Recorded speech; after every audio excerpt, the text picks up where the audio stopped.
Hi everyone, today we will study about three-moment equation. Using three-moment equation, we will solve continuous beams. Continuous beams are those beams which have more than one span.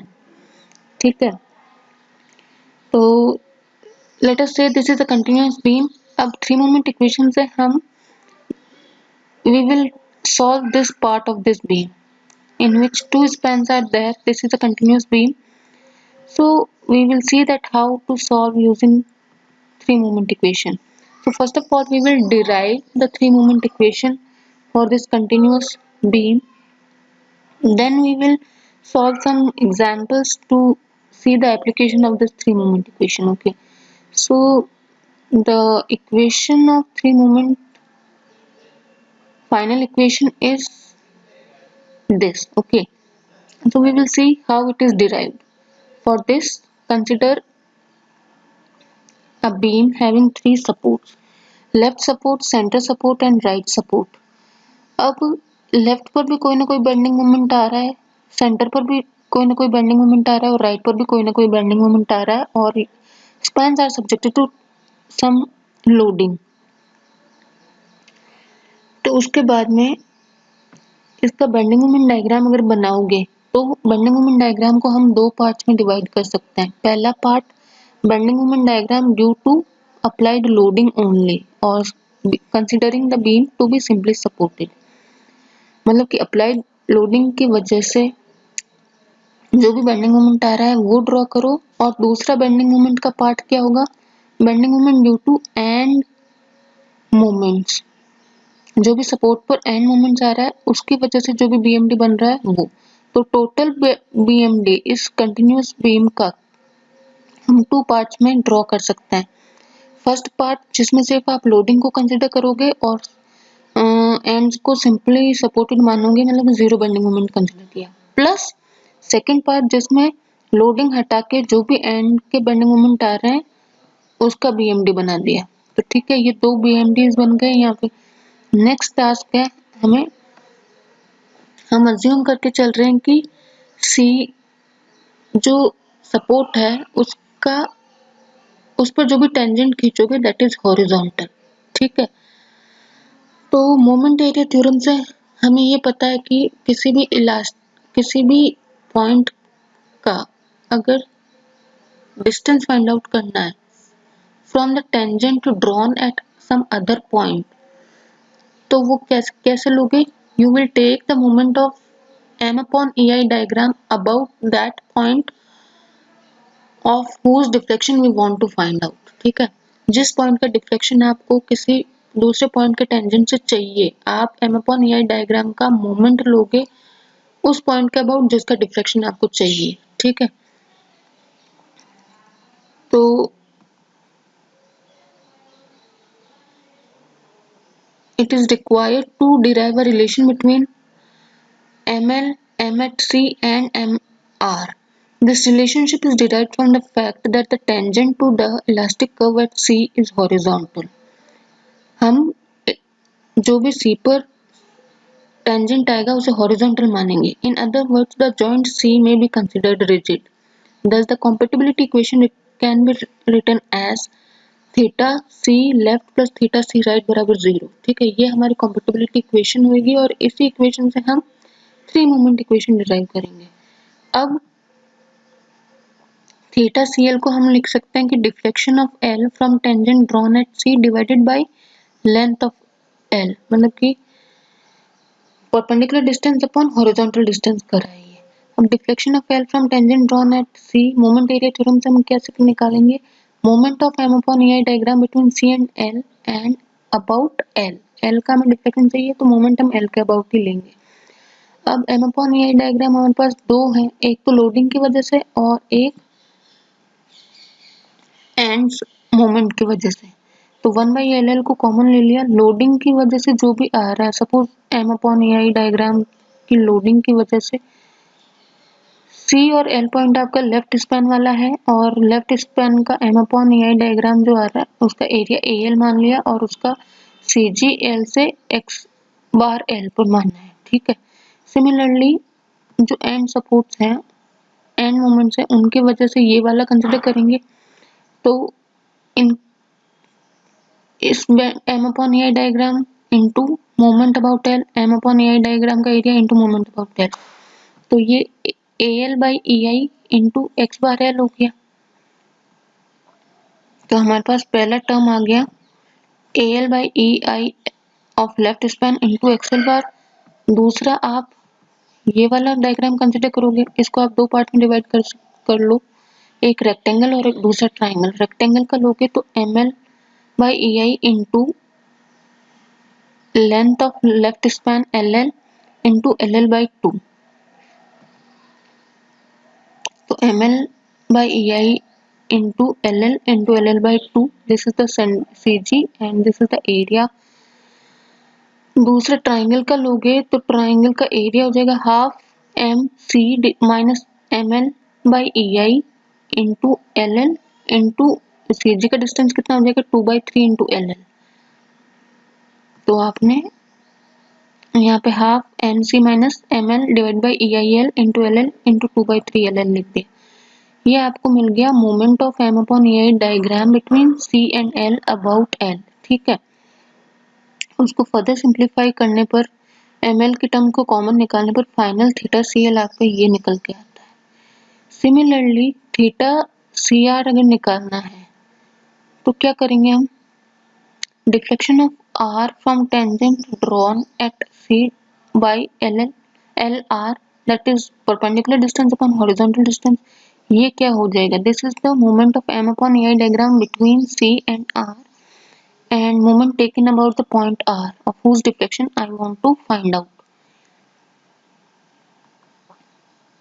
तो पहले loading वाले का area consider करोगे, same way में करोगे तो आपके पास answer A R X R bar divided by A I R L R plus M R L R by 6 E I R plus M C L R by 3 E I R आ गया। Same वे similar way पर चलोगे तो आपको ये equation भी मिल जाएगी। फिर हम थीटा सी एल आ गया हमारे पास और थीटा सी आर आ गया।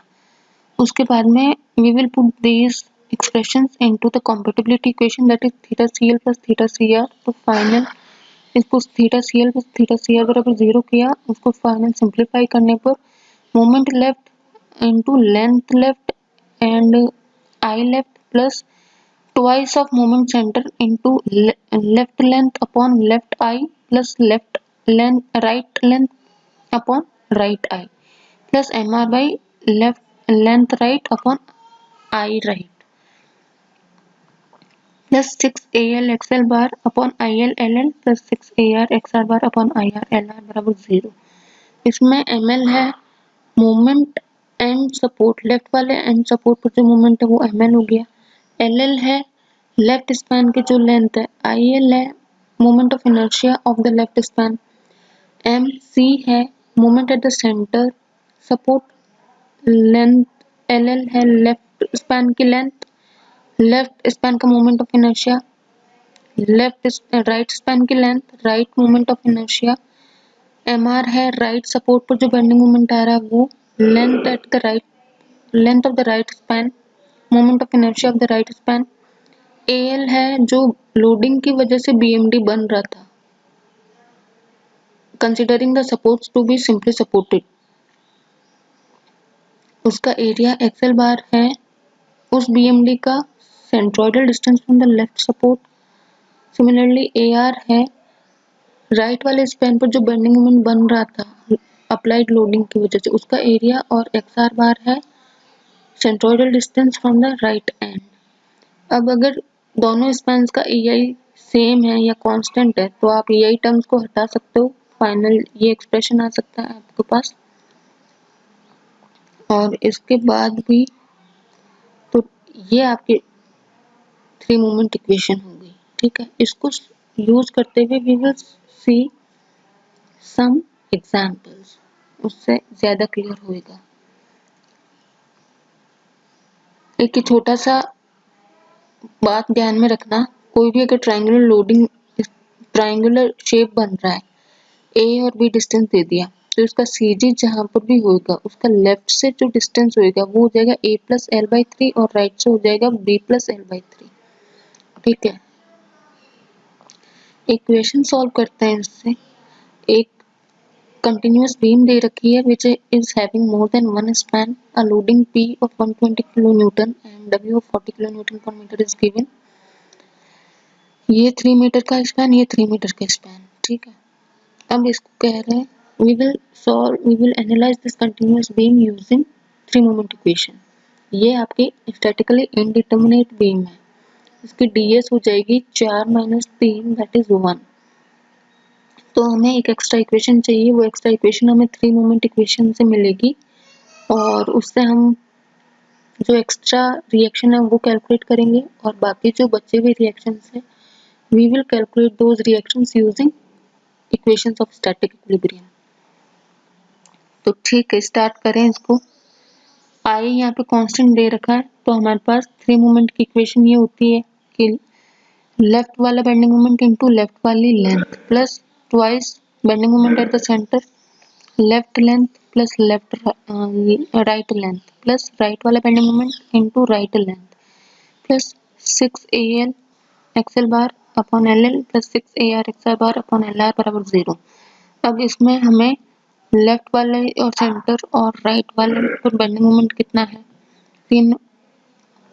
लेफ्ट वाला सिंपल एंड का सिंपल सपोर्ट है तो जीरो बेंडिंग मोमेंट, राइट वाला एंड का रोलर सपोर्ट है तो जीरो बेंडिंग मोमेंट और सेंटर वाला इंटरमीडिएट रोलर सपोर्ट है तो इसको कुछ ना कुछ बेंडिंग मोमेंट होएगा। Let us say that it is MB। तो हमारे पास ये तीन चीजें आ गई।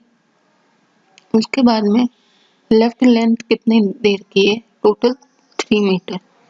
राइट स्पैन की लेंथ कितनी दे रखी है, टोटल 3 मीटर। और AL अगर चाहिए तो लेफ्ट वाले स्पैन का बेंडिंग मोमेंट बनाओ एंड को सिंपली सपोर्टेड मानते हुए, तो इसका एक ट्रायंगुलर बन जाएगा और जो मैक्सिमम पॉइंट होएगा वो PAB बाई L से निकल जाएगा, PL बाई 4 से, दैट इज 90। और A राइट चाहिए तो इस वाले स्पैन का बेंडिंग मोमेंट बनाओ considering the ends to be simply supported, तो इसका हमारे पास WL स्क्वायर बाई 8 45 आ गया। UDL का पैराबोलिक बनेगा और maximum ordinate WL square by 8 हो जाएगा जो कि 45 होगा। नेक्स्ट हमें एरिया निकालना है इसका, तो हाफ बेस इंटू हाइट से 135 आ गया। इसका 2/3 ऑफ द रेक्टेंगल करेंगे तो 2/3 into height into base that is 90 आ गया। इस वाले एरिया का CG यहीं पर होएगा क्योंकि ये सिमेट्रिकल ट्राइंगल है, तो इसका एक्सएल हो जाएगा 1.5 इंटू 1.5 मीटर और इसका भी सेंटर पर रहेगा तो राइट से CG का डिस्टेंस हो जाएगा 1.5 मीटर। तो इस इक्वेशन में हमें सारी चीजें पता चल गई एक्सेप्ट M at C। अगर आप इनको पुट करोगे तो आपके पास A की अननोन है पूरी इक्वेशन में, दैट इज MB, वो निकल के आ गया -56.25 किलो न्यूटन मीटर। अब एक बार ये आ गया तो बाकी के सारे रिएक्शंस आप फाइंड आउट कर सकते हो using equations of static equilibrium. अब यहाँ पर पॉजिटिव बेंडिंग मोमेंट हमने उसको लिया है जो कि आपका कंप्रेशन क्रिएट करेगा एट द टॉप 5 पर। माइनस है तो इसका मतलब क्या, कंप्रेशन कहाँ क्रिएट होगा, बॉटम 5 पर। तो बी पर माइनस का है तो हमारे पास इस टाइप का बेंडिंग मोमेंट आएगा बी पर। यहाँ से हमने कट लगा के फ्री बॉडी डायग्राम बनाया है तो ये वाला इसके इक्वल एंड ऑपोजिट आएगा इस साइड और इसके इक्वल एंड ऑपोजिट आएगा इस साइड। बाकी यहाँ पे सारी की सारी चीजें सेम ही रहेगी। यहाँ पे 120 किलो न्यूटन का लोड लग रहा है, ये VA हो गया, यहाँ पे UDL लग रहा है और ये VC हो गया। तो ये माइनस आया इसलिए हमने इस बेंडिंग मोमेंट का सेंस इस टाइप से लिया है कि ये टेंशन टॉप पर क्रिएट करे और कंप्रेशन बॉटम पर क्रिएट करे। अब अलग अलग स्पैन्स को हम एनालाइज कर लेंगे सेपरेटली और रिएक्शंस निकाल लेंगे। तो इसको अगर यहाँ के अबाउट बेंडिंग मोमेंट बराबर 0 करोगे तो VA into 3 minus 120 into 1.5 and plus 56.25 बराबर 0 हो गया। हमने इस वाले डायरेक्शन को पॉजिटिव ले लिया और इस वाले डायरेक्शन को नेगेटिव ले लिया तो VA की वैल्यू आ गई। नेक्स्ट अगर यहाँ से VC की वैल्यू निकालनी है तो इसके अबाउट बेंडिंग मोमेंट बराबर 0, इसके अबाउट समेशन ऑफ M बराबर 0 कर दो तो VC into 3 minus 40 into 3 into 1.5 and plus 56.25 बराबर 0, उससे VC की वैल्यू आ गई। नेक्स्ट ओवरऑल बीम को देखोगे तो VA प्लस टोटल अपवर्ड बराबर टोटल डाउनवर्ड लोडिंग आ गई। तो V और VC हमें पता है, तो इससे हमारे पास VB की वैल्यू आ गई। उसके बाद में हमने सारे के सारे अननोन रिएक्शंस निकाल लिए हैं। तो ये हमारी बीम थी और इस पर VA, VB और VC अपवर्ड डायरेक्शन में आ रहा है इतना, और यहाँ पे बेंडिंग मोमेंट इतना आ रहा है। अब इसका BMD अगर ड्रॉ करना है तो BMD ड्रॉ कैसे करोगे? पहले अप्लाइड लोडिंग की वजह से बेंडिंग मोमेंट ड्रॉ कर दो, considering the ends to be simply supported. तो यहाँ से 120 किलो न्यूटन का लग रहा है, सिंपल सपोर्ट होगा तो एक ट्राइंगल बनेगा जिसका ऑर्डिनेट 90 हमने कैलकुलेट किया था PL/4 से। और अगर एक सिंपली सपोर्टेड बीम पर UD लग रहा है तो पैराबोलिक बनेगा और उसका ऑर्डिनेट हो जाएगा WL²/8 दैट इज 45। ये हमने इस सेंस में है ये कि ऊपर कंप्रेशन क्रिएट हो रहा है और नीचे टेंशन क्रिएट हो रहा है। नेक्स्ट जो एंड मोमेंट्स हो रहा है, ऊपर कंप्रेशन है तो हमने अभी इसको एक्सिस के ऊपर बनाया है। नेक्स्ट अगर रेफरेंस लाइन के ऊपर बनाया है, नेक्स्ट अगर टॉप पर टेंशन हो रहा है, नीचे कंप्रेशन। नेक्स्ट आप जो भी एंड सपोर्ट दे रखे हैं, एंड मोमेंट्स की वजह से बेंडिंग मोमेंट डायग्राम ड्रॉ करो। तो यहाँ पर 0, यहाँ पर 56.25 एंड यहाँ पर 0। तो 56.25 की वजह से ऊपर टेंशन आ रहा है और नीचे कंप्रेशन आ रहा है। तो अगर नॉर्मल वे में बेंडिंग मोमेंट डायग्राम बनाओगे तो वो हॉगिंग बेंडिंग मोमेंट होगा और बिलो रेफरेंस लाइन होगा। बट इस टाइप में आप जो एंड मोमेंट्स की वजह से बेंडिंग मोमेंट ड्रॉ करता है उसको नॉर्मल से ऑपोजिट डायरेक्शन में बनाओगे, मतलब हॉगिंग को ऊपर लिखोगे। तो 0, 56.25 और यहाँ पे 0। उसके बाद में इन दोनों का जो कॉमन एरिया होगा वो तो कैंसिल आउट हो जाएगा, क्योंकि ये कॉमन एरिया अप्लाइड लोडिंग का तो सैगिंग है और एंड मोमेंट्स का हॉगिंग है, तो आपस में कैंसिल आउट, और जो रिमेनिंग एरिया होगा that will be your final BMD। तो हमने इसका BMD भी ड्रॉ कर लिया। अगर शियर फोर्स ड्रॉ करना है तो आप एंड से चलोगे, यहाँ पे लेफ्ट में ऊपर है तो प्लस का 41.25 यहाँ तक सेम ही रहेगा। नेक्स्ट जैसे इसको क्रॉस करोगे तो इधर लेफ्ट में प्लस का 41.25 माइनस 120, तो आपके पास आंसर आएगा -78.25। ये एक ड्रॉप होएगा due to the concentrated loading. उसके बाद में ये रिएक्शन आया ऊपर, तो जैसे ही आप इसको क्रॉस करोगे तो इसमें एक प्लस का 157.5 जुड़ जाएगा, उससे आपके पास 78.75 आ गया। नेक्स्ट UDL की वजह से लीनियर जाएगा और जाते जाते फाइनल VC पर आएगा नेगेटिव का 41.25। इसको आप वेरीफाई भी कर सकते हो कि अगर आप राइट से चलोगे तो राइट में अपवर्ड 41.25 मतलब क्या, नेगेटिव का 41.25। तो ये आपका शेयर फोर्स डायग्राम भी बन गया। तो वो क्वेश्चन एनालाइज हो गया हमारे पास 3 कंटिन्यूअस बीम का। नेक्स्ट क्वेश्चन ये वाला है। A continuous beam ABCD is carrying a UDL of 1 kN per meter over span ABC in addition to concentrated loads are shown in figure। एक ABCD कंटिन्यूअस बीम है, UDL 1 kN पर metre का है C तक और concentrated load लग रहा है 10 kN का और 5 kN का। Calculate support reactions, also draw BMD and SOT, assume EI to be constant for all the members। support reactions find out करना है। अगेन इसकी DS हमें 1 दिख रही है, इसको हम 3 मोमेंट इक्वेशन से सॉल्व करेंगे। सपोज ये L1 है, ये L2 है, तो हमारे पास 3 मोमेंट इक्वेशन कहता है कि M L1 + 2 MB L1 + L2 + MC L2 + 6A1 X1 bar by L1 + 6A2 X2 bar by L2 बराबर 0। अब यहाँ पर A पर मोमेंट कितना है 0, C पर कितना है, ये ऊपर टेंशन क्रिएट कर रहा है तो नेगेटिव का 15 kN और MB पर में बेंडिंग मोमेंट 0 तो नहीं रहेगा, but I don't know how much it is, so I will take it as unknown MB। उसके बाद में हमें इसका BMD ड्रॉ करो, इसका BMD ड्रॉ करो ड्यू टू अप्लाइड लोडिंग, और A1 और A2 कैलकुलेट करो उस BMD का एरिया से, और X1 और X2 कैलकुलेट करो। X1 तो लेफ्ट से CG का एरिया हो जाएगा और X2 राइट से CG का एरिया हो जाएगा। तो जो A1 होगा उसमें अप्लाइड लोडिंग एक तो यूडीएल है और एक कंसंट्रेटेड लोड है, तो दोनों की वजह से अलग अलग बीएमडी ड्रॉ करो। इसकी वजह से यूडीएल बन जाएगा, इसकी वजह से ट्राइंगल बन जाएगा, दोनों की वजह से एरिया कैलकुलेट हो जाएगा, दोनों का सीजी कैलकुलेट हो जाएगा। दोनों को आप 6A1 x1 bar by L1 एक बार plus 6A1 x1 bar by L1 दूसरे वाले कंसंट्रेटेड लोड की वजह से, और बीसी में सिर्फ यूडीएल है तो एक पैराबोला ही बनेगा। तो हमने बनाया AB में तो यूडीएल और एक ट्राइंगल बना, पैराबोला और एक ट्राइंगल बना, और BC में आपका एक पैराबोला ही बना। इसका एरिया फाइंड आउट करने के लिए ऑर्डिनेट कैलकुलेट करो तो WL2/8 आ गया, इसका ऑर्डिनेट BL/4 आ गया, इसका ऑर्डिनेट WL2/8 आ गया। नेक्स्ट है इसका एरिया कितना हो जाएगा, 2/3 of ordinate into 2/3 of height into base, जो कि 83.33 आ गया। x1 आपका सेंटर पर रहेगा, इसका ordinate half base into height हो जाएगा 125 और x1 5 आ गया। इसका ordinate 2/3 of ordinate into base हो जाएगा, दैट इज A2 बराबर 83.33 इंटू और x2 सेंटर पर जाएगा राइट से, जो कि 5 मीटर आ गया। नेक्स्ट हमारे पास इन सबको 3 मोमेंट इक्वेशन में हमारे पास सारी वैल्यूज आ गई एक्सेप्ट MB।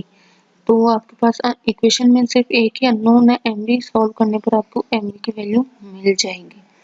इसका ध्यान रखना, दो अगर डायग्राम्स बन रहे हैं, एक पैराबोला और एक ट्रायंगल, तो दोनों का A1 x1 आप ऐड कर दोगे, ठीक है। तो 40 MB minus MC that is 150, and ये सारा इस A1 इंटू x1 बार पैराबोला का, A1 इंटू x1 बार ट्राइंगल का, और A2 इंटू x2 बार अगेन राइट वाले पैराबोला का। इससे हमारे पास MB की वैल्यू आ जाएगी -18.125। एक बार MB की वैल्यू आ गई, उसके बाद में आप बाकी जो अननोन रिएक्शंस हैं, you can analyse those unknown reactions using equations of static equilibrium. अब MB माइनस आया है तो इसका साइन ऐसा रहेगा कि ऊपर यहाँ बी पर ये इस टाइप का रहेगा कि ऊपर टेंशन नीचे कंप्रेशन। अब यहाँ से कट लगाओगे तो ये इस पार्ट को इक्वल एंड ऑपोजिट देगा 18.125 और इस वाले पार्ट को इक्वल एंड ऑपोजिट देगा 18.125। नेक्स्ट ये RA लोडिंग और यहाँ पर 15 किलोमीटर का, इनसे आप RA और RC ये सारे कैलकुलेट कर सकते हो।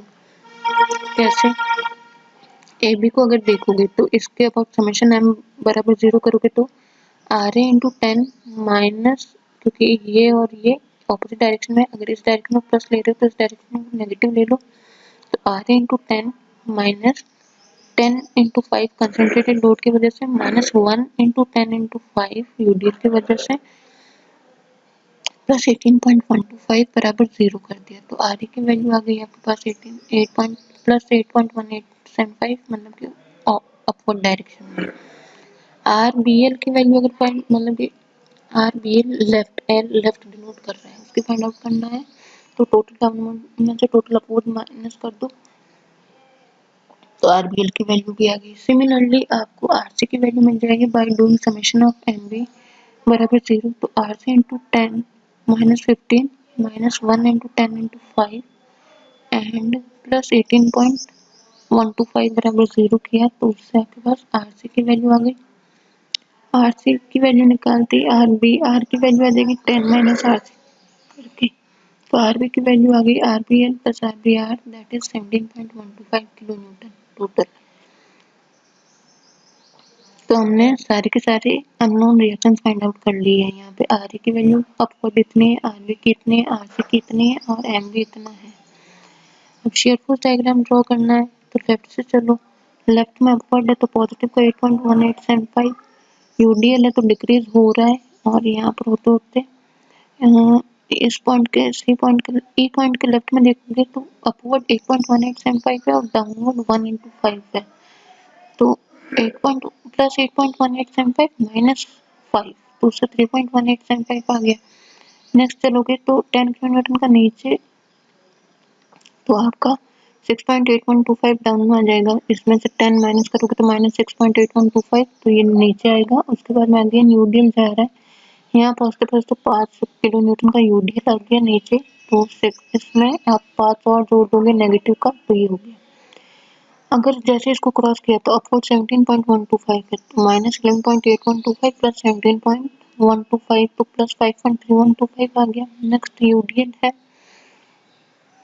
यहाँ पहुंचोगे तो 5.3125 माइनस 5 करोगे तो 0.3125, और जैसे इसको क्रॉस किया अपवर्ड का 4.6875, तो यहाँ पे टोटल अपवर्ड का 5 आ जाएगा, और यहाँ पर प्लस का 5। अगर आप राइट से चलोगे तो वेरीफाई भी हो सकता है। जैसे इसको क्रॉस किया राइट में डाउनवर्ड 5 है, इसका मतलब प्लस का 5 होना चाहिए यहाँ पे शेयर फोर्स, तो आ भी रहा है। ठीक है, अगर बीएमडी ड्रॉ करना है तो सिंपल आप इधर से चलोगे, इस स्पैन के लिए बेंडिंग मोमेंट की इक्वेशन लिख दो। आर ए एक्स, कोई भी आर्बिट्रेरी सेक्शन लो which is at a distance X from A, उस पर आर ए की वैल्यू, उस पर बेंडिंग मोमेंट की इक्वेशन लिखो। तो R A into x minus 1 into X into X by 2, एक पैराबोला बन रहा है। फिर जैसे ईवी के लिए लिखना चाहोगे तो एक्स ए से ले रहे हो तो R A into x minus 1 into X by 2 minus 10 into this distance that will be X minus 5। वो इक्वेशन आपके बी पॉइंट तक जाएगी।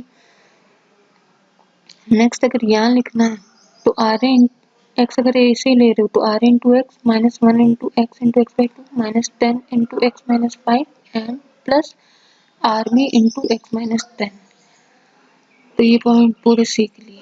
अगर इधर से चलोगे तो डी सी में एक्स आप डी से ले रहे हो तो माइनस ऑफ 5 इंटू एक्स आ जाएगा, और तो ये लीनियर जाएगा यहाँ पे। और अगर इसको कर रहे हो तो minus 5 into X plus R C into x minus 3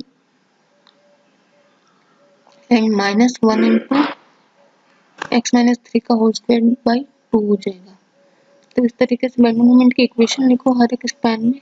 तो यहाँ पर हमने देखा बेंडिंग मोमेंट इक्वेशन ए ई के लिए लिखना चाह रहे हो, एक्स फ्रॉम ए लिए रखा है तो R into x minus 1 x square by 2। तो ये एक पैराबोला बना, एक्स बराबर 0 दैट इज पॉइंट ए पर बेंडिंग मोमेंट 0, एक्स बराबर 5 पर बेंडिंग मोमेंट 28.4375। ई बी के लिए 10 का माइनस हो रहा है तो फिर डिक्रीज होना चालू हो जाएगा। तो और पैराबोलिक की वेरिएशन होगा, एक्स बराबर 10 पर माइनस 18.125 आ रहा है। सीबी के लिए लेना चाह रहे हो, अगर एक्स सी से ले रहे हो तो minus 5 into 3 and plus R C into x minus x square by 2। उसका हमें अगर मैक्सिमम मतलब पैराबोला जा रहा है, मैक्सिमम फाइंड आउट करना है तो आप डिफरेंशिएट कर दो एम की इक्वेशन को with respect to x, you will get the value of x at which the bending moment is maximum. और बेंडिंग मोमेंट मैक्सिमम की वैल्यू पुट करनी है तो इस एक्स की वैल्यू आप इस इक्वेशन में पुट कर दो। एक्स बराबर 10 पर आपकी बेंडिंग मोमेंट 18.125 ही हो रहा है, जो कि होना भी चाहिए माइनस, क्योंकि एम बी हमारे पास माइनस 18.125 किलोमीटर मीटर निकल कर आया था। तो इस तरीके से आप इसका बी एम डी ऐसे भी ड्रॉ कर सकते हो, एक बार आपके पास सारे के सारे सपोर्ट रिएक्शंस आ जाएं तो हमने इस क्वेश्चन को भी एनालाइज कर लिया। Moving on to the next question, a continuous beam ABC is carrying uniformly distributed load of 2 kN per meter as shown in the figure. The moment of inertia of span AB is twice that of span BC. Evaluate reactions. अब यहाँ पर एक fix support दे दिया है, ये इसका twice दे दिया 2i, इसका i और एक यूडीएल है 10 मीटर का 5 मीटर का।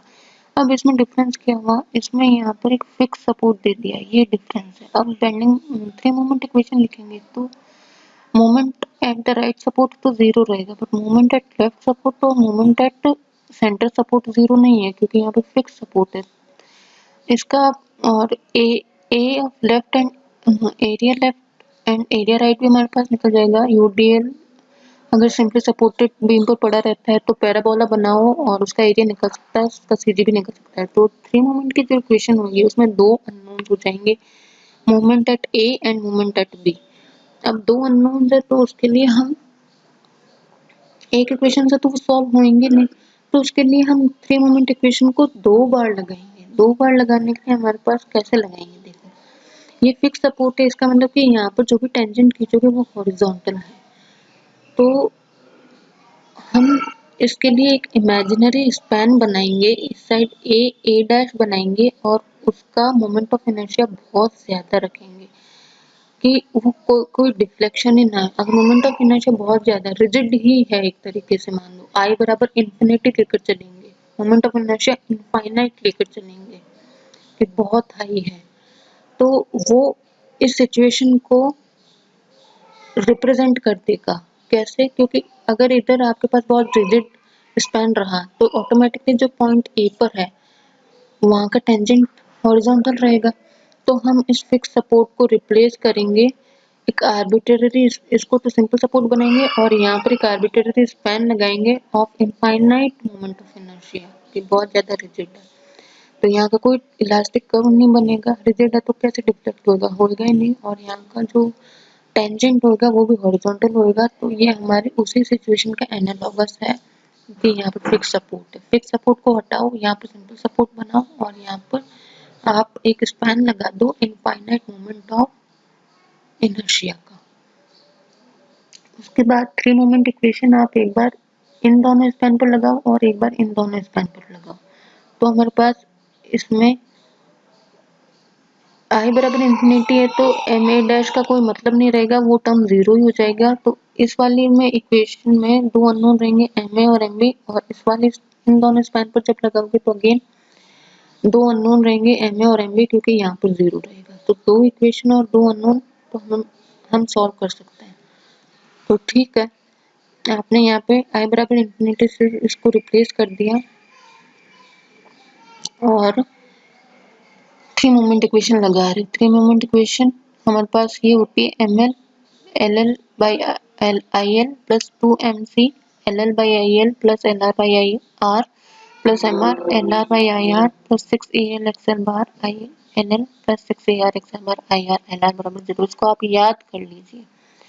अब ये three moment equation A dash ए और बी पर लगाओ, तो उसके लिए हमारे पास ए डैश ए पर जो बेंडिंग मोमेंट आएगा वो एक आई बराबर इंफिनिटी है, तो इसके बी एम डी का कोई मतलब नहीं रहेगा, क्योंकि आई आपके पास नीचे आ रहा है, यहाँ पर भी नीचे आ रहा है, तो ये टर्म और ये टर्म तो जीरो ही होगी, और इसका bending moment diagram applied loading की वजह से बन जाएगा, इसका भी अप्लाइड लोडिंग की वजह से बन जाएगा।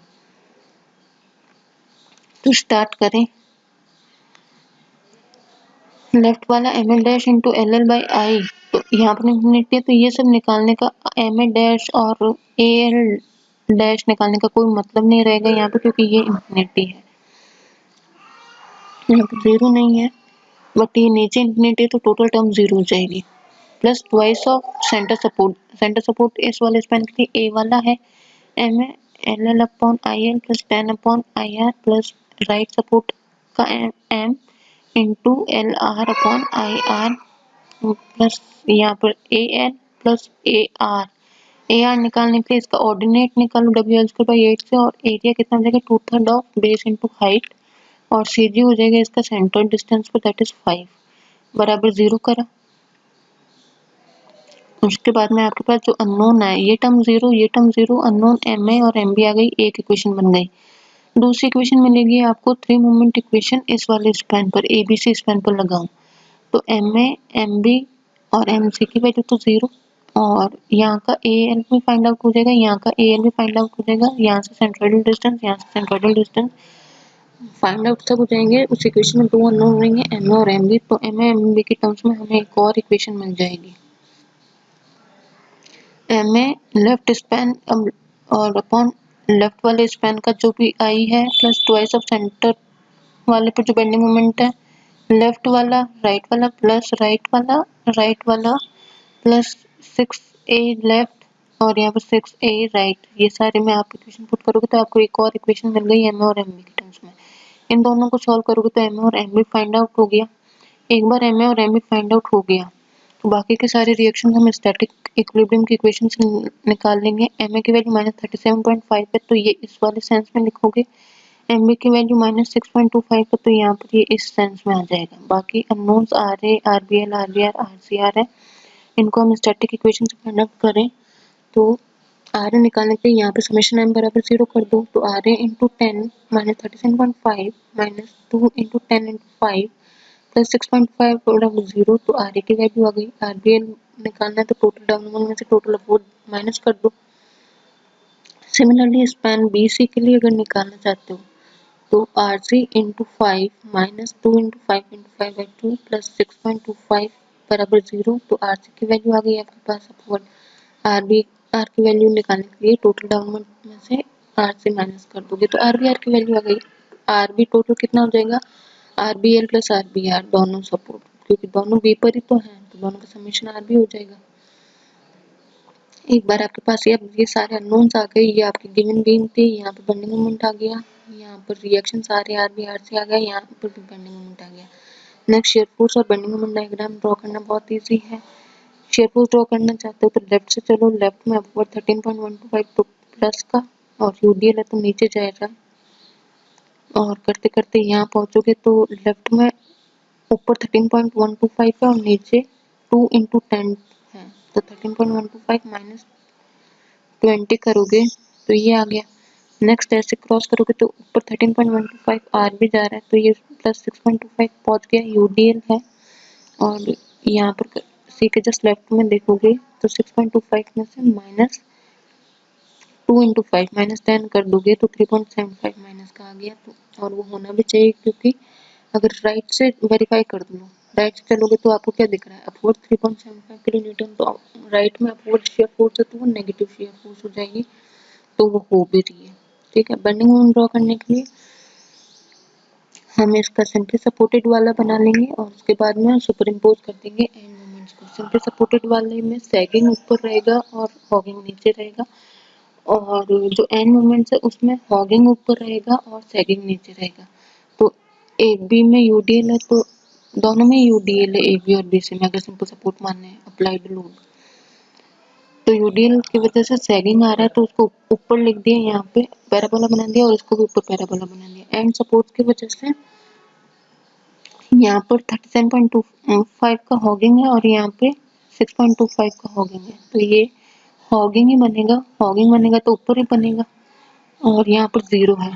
तो हमने ये यूडीएल जो पैराबोला बना है ये तो अप्लाइड लोडिंग की वजह से बना है और सैगिंग नेचर का था तो रेफरेंस लाइन के ऊपर बना लिया, और ये जो 37.5 और 6.25 को जोड़ने वाली एक लाइन है ये हमारे एंड मोमेंट्स की वजह से बन रहा है, और ये हॉगिंग का है तो हॉगिंग को हमने ऊपर कर दिया, क्योंकि ऑपोजिट करेंगे ना हम नॉर्मल से, तो एंड मोमेंट्स का बेंडिंग मोमेंट डायग्राम ड्रॉ करते वक्त फिर जो कॉमन एरिया है वो तो कैंसिल आउट हो जाएगा, जो अनकॉमन एरिया है वो फाइनल बेंडिंग मोमेंट रह जाएगा।